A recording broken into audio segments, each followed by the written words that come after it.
ہندو بھی ہر طرح کے ہوتے ہیں، لیکن یہ گڑبڑ قسم کے ہندو تھے، فسادی۔ آچاریہ گری راج کشور جی نے یہ فرمایا ہے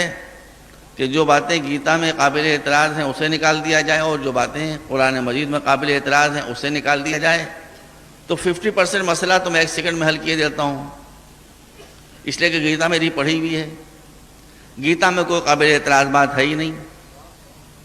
اگر سارے ہندو گیتا پر عمل کرنے لگے تو جھگڑا ہی ختم ہو جائے۔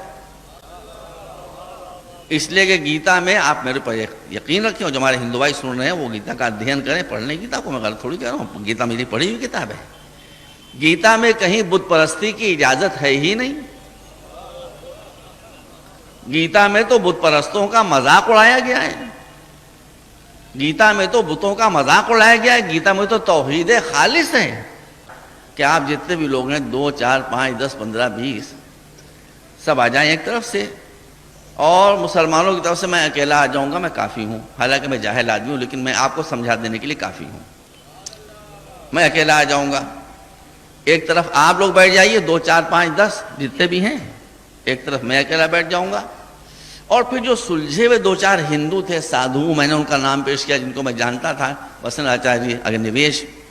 یا وہی جو رشی سے آئے تھے منی، ان کا نام میں نے پیش کیا۔ میں نے کہا یہ لوگ پنچ بن کر بیٹھ جائیں، مگر ایک میری شرط ہے، ادھر آپ بیٹھیں گے،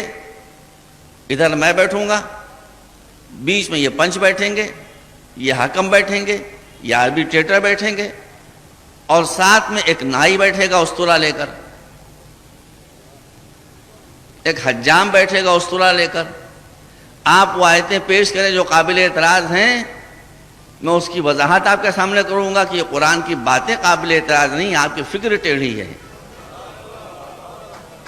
جو آپ ان آیتوں کا صحیح مطلب سمجھ نہیں پا رہے ہیں۔ اگر میرے دلائل کے بعد، جو استدلال و آرگومنٹ کے بعد ان ہندو سادھوؤں نے کہہ دیا کہ مولانا آپ فیل ہو گئے، آپ ثابت نہیں کر سکے، تو میں سر جھکا دوں گا اس باربر کے سامنے، اس حجام کے سامنے، اور میں کہوں گا میرا سر مونڈ دو اور چوٹی چھوڑ دو، میں جے شری رام کہہ کے کھڑا ہو جاؤں گا۔ لیکن اگر میں نے ثابت کر دیا کہ آپ کی سمجھ کی غلطی ہے، اور قرآن میں کوئی ایسی تعلیم نہیں ہے جو انسانیت کے اصولوں سے ٹکراتی ہو، تو پھر وہی اس طرح کہیں اور چلے گا،